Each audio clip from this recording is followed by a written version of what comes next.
Manipulate कर सकती है।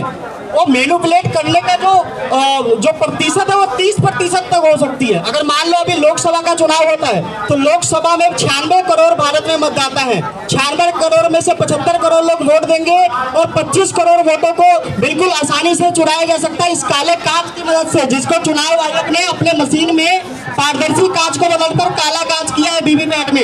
जैसे आप इस बैनर में देख सकते हो, ये चुनाव आयोग का सरेआम भ्रष्टाचार है जो 96 करोड़ मतदाताओं के आंखों के सामने है।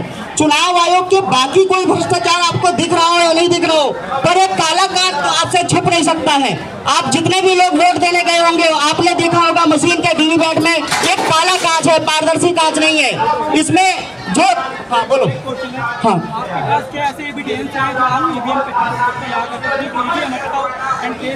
देखो, ये सबसे बड़ा एविडेंस है जो आपको सरेआम आंखों से दिखाई देता है।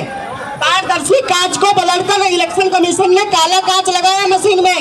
अगर आपके पास एविडेंस है तो ये लेकर आप ईसीआई। अरे भाई ये एविडेंस सुनो आपके पास एविडेंस है, अगर आपके पास एविडेंस है तो आप इसके लिए कोर्ट जाइएगा, ईसीआई जाइएगा, आपको यहाँ पेट्रोल करने की क्या रिक्वायरमेंट है? हाँ, इलेक्शन कमीशन पे देखो हमने लेटर भेजा हुआ है कि आप हमें मशीन खोलने दो, आप हमें मशीन दो।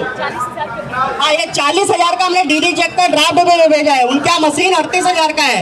उनको ये लेटर भेजा कि आप अपना मशीन हमें देवें, हम उसमें अपना प्रोग्राम डाल के साबित कर देंगे कि आपके मशीन में वोटों की चोरी हो सकती है। अभी रिसेंटली वेस्ट बंगाल में इलेक्शन हुआ था तो वहाँ पे ईवीएम से इलेक्शन हुआ था तो देखा गया था फोर्थ चौथी मंजिल पे एंड 5वीं मंजिल पे आग लगी, जो ऊपर के फ्लोर थे वहाँ आग नहीं पहुँची, ना बीच के लास्ट वाले फ्लोर में आग नहीं पहुँची, मिडिल जो फ्लोर थे वहाँ आग पहुँची जहाँ की ईवीएम रखे थे। तो क्या ईवीएम उसी रीजन था, उसी रीजन से ईवीएम में आग लगाई गई थी, कहीं ना कहीं चोर थी सरकार?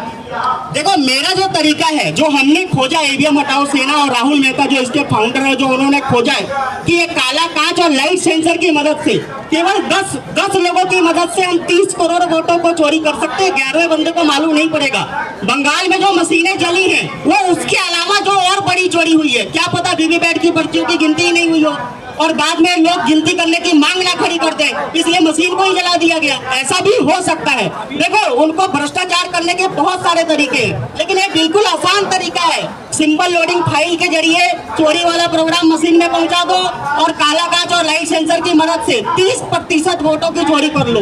मतदाता जिसकी पर्ची देखेगा, जिसका बटन दबाएगा उसकी पर्ची भी दिखेगी, उसके बावजूद भी वोटों की चोरी हो जाएगी। और वीवीपैट में लगे हुए रियल टाइम क्लॉक की मदद से मॉक पोल को बहुत ही आसानी से बाईपास किया जा सकता है। मैं ये खुला चैलेंज करता हूँ, आप सभी लोग वीडियो बना रहे हो, अगर